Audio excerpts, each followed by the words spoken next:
What is up, yuckers, suckers, and American truckers? Thanks for hanging out with me today. I have literally no plan except to hit the open road, see where the wind takes me, and drive my cool truck with flames on it. I hope you're okay with that. I'm going to go ahead and pull out of this intersection here, or rather into this intersection, and right away, not a great start. But, I believe in our ability to financially recover from this. It's just a quite literal bump in the road. We'll be on our way to trucking mogul status in no time at all, as indicated by our swinging chainsaw. Now, I am starting in the town of Bakersfield. Not to dox myself, but I do live somewhat near Bakersfield. I'm going to hit some stuff here. Just don't worry about it. It's all fine, Every trip is going to have some bumps. The important thing is that you learn to keep driving. And that's a thing that you can carry forward. That's a lesson you can carry forward, not just in American Truck Simulator, but in life as well. It actually ports 1-to-1 to driving. Anyway, Bakersfield, it's not controversial to say, is not the most beautiful place. So I figure maybe we should take a drive somewhere nice and purdy. Maybe we'll go to San Francisco, huh? And you know what? While I am thinking about that, why don't we figure that out? Now, if we wanted to, we could get a job and go pick up a thing and take it to another place. And that's the game, pretty much. But I say fuck profit motive and having any sort of direction. I just want to go places. I just want my truck to go burr, as evidenced by this map here that I have been exploring. As you can see, I've purchased a couple expansions, not to brag or anything. But yeah, I don't know, man. Let's go to San Francisco. Why not? We'll see how long it takes to get there. See if I have anything interesting to say by the time we get there or while we are en route. Yeah, just hang out.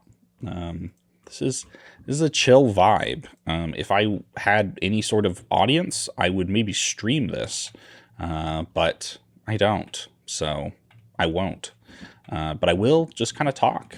I've played this game off and on for years now, and it never fails to kind of hit a real nice spot in my brain that I like to call podcast games. Power washing simulators, another great example of this. A game where the actual activity of the game is so mind-numbingly boring, or at the very least, boring is the wrong word. Easy, not demanding, that you can kind of just zone out and get into a mode of kind of like real driving where you just can listen to a podcast and vibe. I personally cannot listen to a podcast just on its own merits. Unfortunately, I have a little ant brain that starts to vibrate in my skull the second I'm not being stimulated by some sort of tumbleweeds, moving objects. And so, yeah, I got to have that serotonin being pumped into my skull all day long. So American Truck Simulator is kind of the game that I've gone to for that for a long time. But I also kind of think it's sneakily beautiful. There's a way for me to display how fast I'm going, and I don't remember how. I think it's I.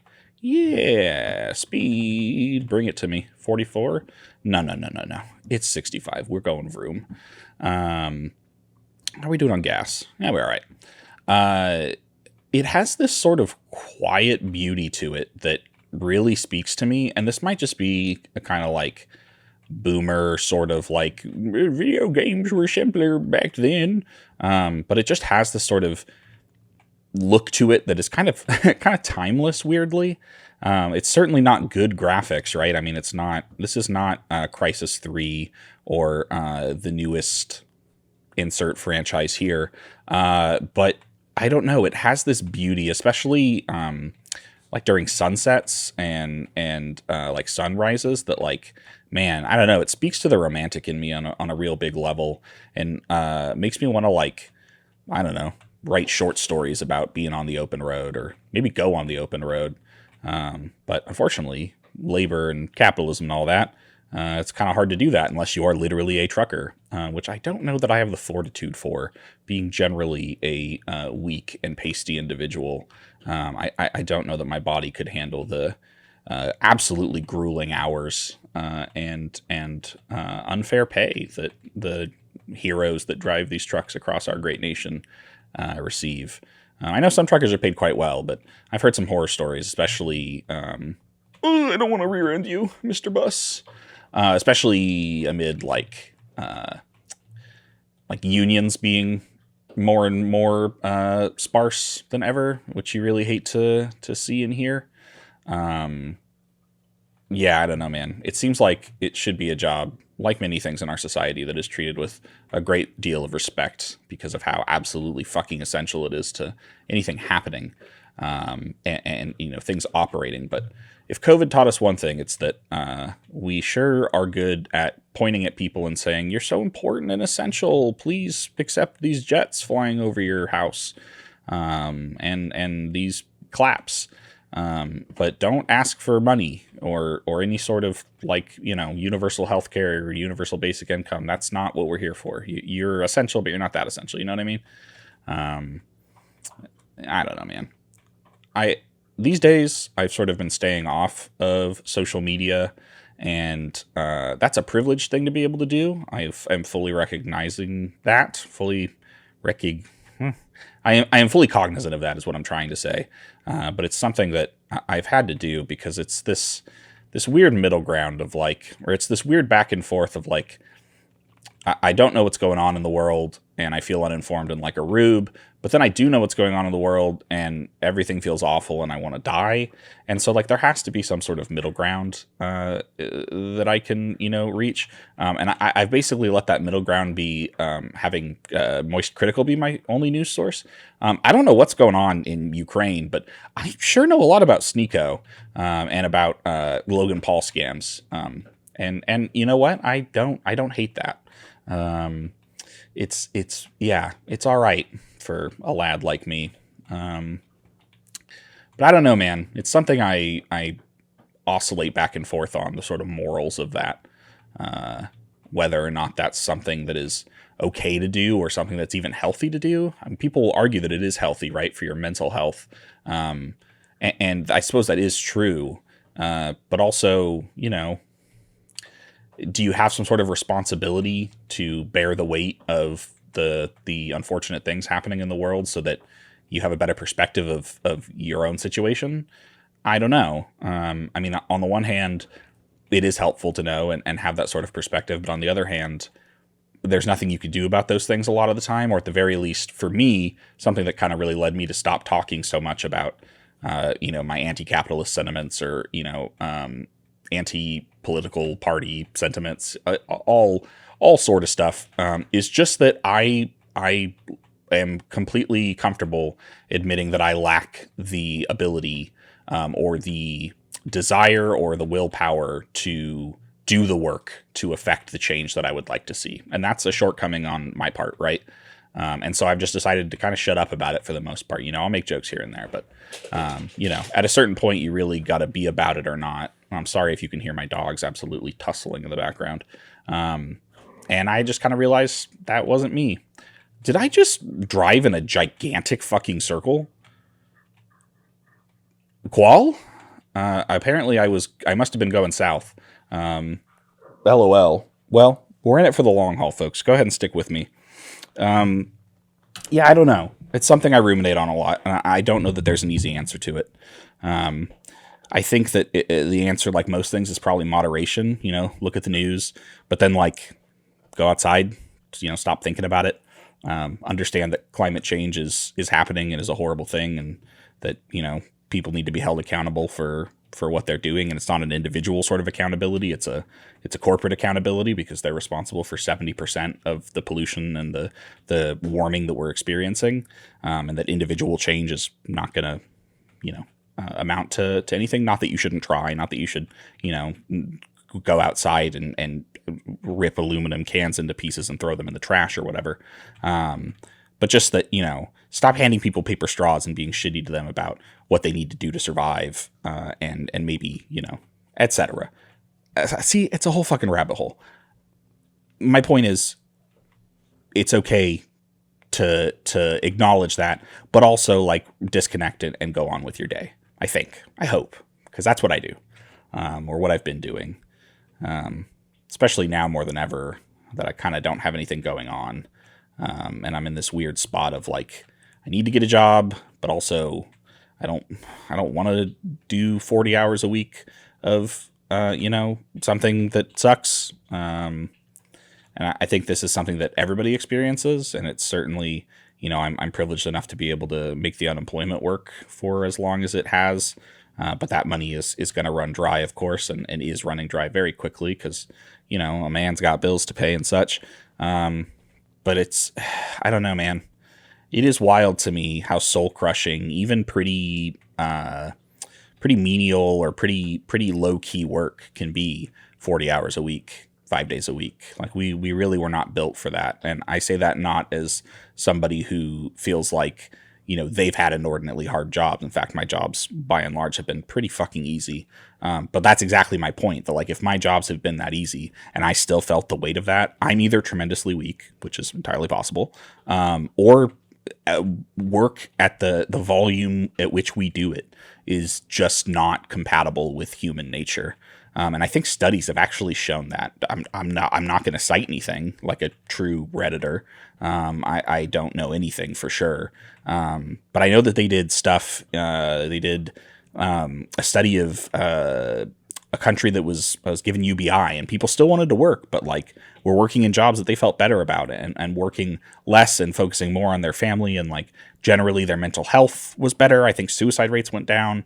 Like it generally had a good, and like the economy still did well. It's all anecdotal, circumstantial, yada yada. But I need to turn here. Whoopsie doodle. Hang on. Let me play the game for 1 sec. Just stay right there. Okay. Yeah, I don't know, man. It can get soul crushing, especially when you don't really feel like you know why you're doing what you're doing, or like when you have obviously no passion for what you're doing. And that's something that I worry about, right? Because I really personally don't want to go back to retail. I've worked retail. It sucks. My heart goes out to literally everybody working retail. It's the fucking worst. And, it having to deal with the public is just doggy do.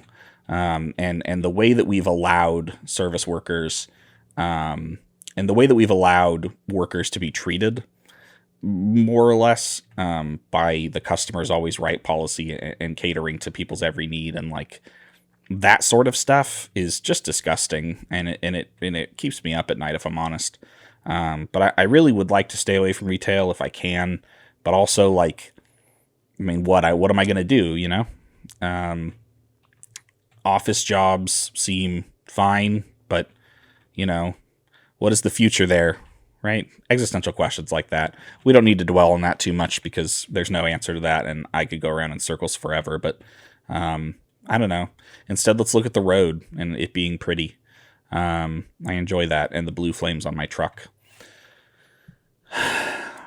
You might be watching this video and wondering what the hell is even going on with this channel. And my answer to you is I really don't know. Cool, I can bypass the way station because I am not pulling anything, so suck on that. You might be wondering what the hell's going on with this channel, and my answer to you is I really don't know. I thought I had a strong idea of what I wanted to do when I stopped making Octatrack content, and then very quickly I realized that I didn't have the knack for making the content that I maybe thought I was going to, and I am still sort of trying to pivot and just find out what works, but this is really, really, really an experimental time for me. I tried making a you laugh, you lose video just now, and it felt dirty. It felt weird. It just felt silly. Not that there's anything wrong with making those videos. Of course, I really enjoy them, which is why I tried to make one, because I like the funny and to laugh and to try not to, right? But yeah, I don't know, man. I'm in a very experimental period with the channel, and I really appreciate anybody that's still watching and hanging out and vibing along with me, especially patrons, because Jesus, especially now more than ever, the dollary dues you send me each month are quite literally feeding me. So, huge thanks to them. Patreon link down below if for some reason this particular video really awakens the spirit in you to want to give a man money. But yeah, I don't know. I'm hoping that I'm able to figure it out and that we can get somewhere. But maybe I never will. Maybe it'll just be an experimental period, and I'll go back to making Octatrack content. I can always go back to that well. I kind of miss making music more regularly, and I've sort of lacked the inspiration or discipline to do it more regularly recently. And so, pushing myself to get back into that sphere might be good, but then it also feels like going back to a girlfriend you broke up with and being like, can we be together again? I'm sorry. And I'm prideful. I don't want to do that unless I have to. It's quite possible I alienate all of my patrons and lose any sort of financial incentive to do this. At which point, once I start working again, I don't know if I'll have the wherewithal to want to make videos, or maybe I'll make even weirder, less coherent content. I really don't know. It's all very up in the air, and it's hard to grok properly. Sometimes I feel like I missed a boat somewhere that I was supposed to hop on and just didn't, due to maybe lack of work ethic, or an inability to market myself, or a complete disgust with the whole Sinfluencer model, and not wanting to shell for people. Shill. You know what I mean. No offense to anybody that does do that. Get your bag. Fuck the society that we're put in, etc. You do what you got to do. But I couldn't fucking do it. So I don't know. Here's what I do know. San Francisco is my favorite city in California that I've been to anyway. And weirdly, I have not been to a ton of cities in California, but San Francisco is one of those cities that have you ever noticed this? I mean, if you're a San Francisco fan like myself, first of all, based. Second of all, if you ever profess your love for the beautiful city with the Golden Gate Bridge, you get a lot of weird responses like, oh, you can't go there, man. There's homeless people there, dude. Or, oh, man, you crime everywhere and stuff. I mean, it's wild just how like pervasive that is in relation to other cities. Like, look, I don't have the numbers. Don't give me statistics. I don't care. I am anecdotal Andy. I've been going to San Francisco my whole life and have never had a problem. And it's never been anything but a beautiful city. Are there homeless people? Yeah, man. Turns out our country kind of fucking sucks. Kind of turns out that, the mental health infrastructure in this country kind of sucks. And, I love people's retort is always like, well, if you gave aid to homeless people, if we took some of the billions of dollars away from our military and invested that in some sort of, social safety net, some of these people, they want to be homeless. It's like, oh, okay. I bet a bunch of them don't, though. Like, just because some kids want to hurt themselves by doing stupid stuff, does that mean that there shouldn't be any sort of stuff, like any sort of doctors to help the kids that accidentally hurt themselves? Like, maybe a fucked up analogy. If I was planning on chopping this video up and making myself look really smart, I'd come up with a better one. But you get my point. It's a nonsense argument, and I hate it. And look, I empathize with a lot of people that live in the city. I super don't. And so my interactions with homeless people are pretty minimal. Is it a faux pas to call people homeless? I feel like it's unhoused now, and I missed the boat on that, and I'm going to come across like super unwoke here. But mea culpa and etc. Sorry, I'm making sure Link isn't eating something off the floor. He is, but what can you do? Yeah. So like I know people that live in LA that have dealt with just like truly awful situations regarding unhoused people and the effects that, their sort of mental health crises have had on their immediate environment. And so like I come from a very different perspective where I think I have the luxury of saying things like this. But the amount of people I know who have never been to San Francisco and completely write it off on this pretext that it's a lawless city teeming with naked, dirty subhumans is disgusting and sad and a genuinely disappointing thing, because it's such a beautiful city and has so much to offer and is such a historical city. It's honestly the best. It has the best baseball team. I mean, obviously, I don't know. it's one of those things where I genuinely can't disconnect San Francisco from a very nostalgic portion of my brain because I've been taken there by my parents and grandparents my whole life. And so much of the city is just embedded in my childhood and in that, sort of cerebral cortex tickling nostalgia that makes you feel really good inside. And so I'll never be able to take an objective view of the city, other than would never want to live there because, oh my God, driving in it sucks, and the living conditions are crazy, which is another thing that's kind of wild. But I don't know. If you haven't gone to San Francisco, check it out, man. And also check out Raid Shadow Legends, dude. I'm not sponsored by them, but they're doing big things, I think. They're the up and coming name, and check out Fortnite as well. I think you're going to be surprised with what's going on there. They got dirt bikes in there now. You know that? They got dirt bikes in Fortnite. I have no idea how close I am to San Francisco at this point. Let's see. What does this sign say? Let's use our navigational abilities. Sacramento is the right lane, so we know we're heading in the right direction. Unfortunately, I did take the I-5, which is maybe the most boring road I could have possibly taken. I-5 sucks. There's longer ways to get to San Francisco that are much prettier. I recommend you take them. I forget exactly what the road is, but there's a route through... you drive past like San Jose and a couple other places. You drive through a lot of farmland, and it's really, really pretty. So this isn't helpful at all. I'm not giving any sort of actual directions here, but just start driving towards San Francisco. When you see the farmland, just drive past it, and it'll be really good for you. We're hitting one of those moments that I think the game is really beautiful. Look at those God rays coming through the clouds. The skyboxes in this game, you can see in my mirrors as well, are really strong.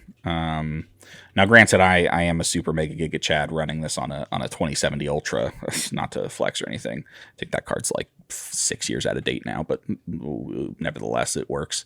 But it's just gorgeous. Look at this. And so, like, for me, if I'm just trying to unwind and like listen to a podcast, or like, dude, I can't tell you how many times I've just driven around listening to like Stars of the Lid, good ambient music. It's genuinely therapeutic in a weird way.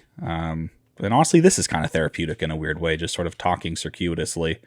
I should do it more. Am I unintentionally walking into advocacy for therapy? Which, go to therapy if you can. It should be free for everybody. Of course it's not, because yay society and such. LOL, capitalist plus iPhone picture, L ratio, etc. But yeah, I don't know. I've tried talk therapy a couple times, and I literally just checked OBS to check my side view mirror. Weird. I have tried talk therapy a couple times, and there's no way for me to say this that doesn't sound absolutely full of myself. But the only benefit that I really got from it, and this might have been my therapist's fault more than the fault of therapy in general. I still generally advocate for going to therapy. I think by and large, it can be quite helpful. But really the benefit I got was just talking out loud for long periods of time about exactly what was bothering me without really any regard for if I was annoying the person I was talking to, because I was paying them a large sum of money to be able to do that. Which I suppose, in any case, and so that was kind of helpful, just being able to like really articulate what felt wrong with me and what I was struggling with at that time in my life, which during COVID was really severe anger issues that I didn't realize were depression. I never really knew that depression could manifest as anger. And so I kind of wrote it off for a long time as me just being an individually weak person. But I really can't advocate enough for not doing that. If you're experiencing any sort of mental health issues, you're not a weak person. It just is what it is, and you need to get help. Because I did, and now I take a little yellow pill every day. Oh, hello. Hold on. I have to pay $25? $25? Can I speak to the manager? Excuse me, sir. I'm unemployed. Okay, this truck, it's an expense. All right, it's the only piece of equity I have. So, sir, ma'am? Fine. This wouldn't happen when Trump was president. Joe Biden's America. Anyway, What are you eating, dude? What do you got? Sometimes I turn around and I see Frank eating something, and I pray to God that I'm not going to be experiencing the heat death of his intestines in the next couple hours. But anyway, what I was going to say was, if you are like me, and you hit that point where you realize that you are dealing with some pretty severe anger, could be depression. For me, the way that it manifested was not necessarily like just, ooh, I'm oonga boonga mad, but more like irritability would get stepped up very quickly. You know, one of those things where like, you know, you're walking into a door and your headphones get caught and yanked out. Like, that sucks and it pisses you off for a second, but you move on with your day. Like, for me, like, that would just ruin my day. Like, and even as simple as like stepping on something that didn't feel good on my feet, like some, like, you know, whatever. It sucked. And it really fucked with my life. Hang on one sec. We got another Frank chewing moment. What do you have, dude? What do you got? Oh, I see. He had what my good friend Nick would call a tier 1 chewy. Just eating some random bits and bobs, as dogs do. Oh, look, we're entering the city now. This is one of my favorite bridges to drive across, the Bay Bridge here. Being able to see the city in tandem with the bay at the same time is so fucking gorgeous, and especially there's a lot of like commerce boats, trade boats. What do you call them, man? The things with all the cargo boats. I don't know anything, man, but they're out there, and it's pretty. And we're actually driving into town at a nice time, kind of that sunset, dusky hour, which is often when we'd arrive, actually, when we went on trips as a kid, because we would leave, you know, kind of mid-afternoon, and we'd kind of get there. It was getting dusky. We'd always go to this beach called Baker Beach, really, really, really gorgeous beach that I recommend you check out. It's right by the Presidio, which is a gorgeous kind of historical area, and there's a perfect view of the Golden Gate Bridge from the beach, and really, like, no one goes there. It's a pretty unpopulated beach. I don't really know what the population kind of ratios are of beaches in San Francisco generally, just given how cold and windy it is a lot of the time. But it was always, we're having a little trouble here. Don't pay no attention to that. City driving, you know, it's hard. Yeah, it's a gorgeous view of the Golden Gate Bridge from Baker Beach, ultimately, is my point. Check it out. This stream sponsored by Baker Beach in San Francisco. Now, what's this guy doing? Hey, buddy. You need a ride? You waiting for somebody? Come in. Oh, well, I mean, you know, be careful, but... All right, man. I didn't know you were chill like that. You hang out. I'll come back for you. Yeah. How are you guys doing? I spent most of this video just whinging about myself, which I suppose is something that everybody does because, hello, we're the main characters of our lives. But how are you doing? Take a second, check in with yourself. You know, relax your shoulders, unstick your tongue from your mouth, breathe, check your posture, etc. Take a drink of water, which is honestly something I should be doing. Yeah, I don't know, man. I hope everyone's doing all right. I hope everyone's hanging in there. Check on the people you love. Make sure they're doing all right too. The period of life that I've been going through recently has been so unprecedentedly brutal and difficult, and I really would not be making it through the way that I am without the support network I have. And so being a support network to other people, sorry, I almost rear-ended that Dodge Challenger there, is something I really can't advocate for enough. I promise it'll probably make someone's day if you just reach out and say, hey, I was thinking about you. I hope you're doing well. Hope you're having a good day. And you just leave it at that. You don't even have to prod about how they're doing. You can just say, hey, I hope you're doing well. Just thinking about you. I love you. Take care. That's another thing I advocate for. Say I love you to your friends more. If you don't, I really can't recommend it enough. I say love you bye to all my friends and even if they're not based enough to say it back to me, most of them are. It's good.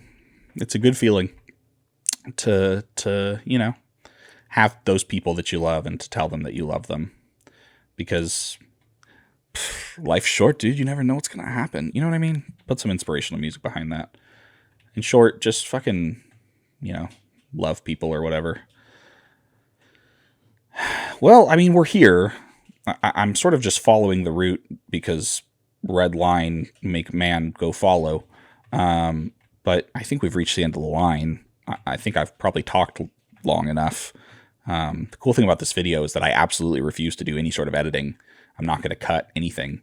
But I want to talk about, maybe to cap it off, the ultimate premise of this video initially in my head was a really cool Jacob Geller video essay about the kind of quiet loneliness and solitude of a game like American Truck Simulator. But instead, I'm here and I'm talking to you. And if you're watching, you're hearing me. And that's really cool. And I think that speaks to something of the community and the space that we have. And, YouTube in so many ways is such one-way communication. I'm just a dude making content. You comment and maybe I respond and maybe that means something to you. Maybe it doesn't, but ultimately it feels quite, parasocial and one way. But I hope that I hope that the people that watch me feel like they can hit me up to talk about whatever. Cause if this stream video doesn't show it, I'm literally just a guy, and there's nothing that sets me apart from you, really, other than the, vast array of differences that separate us.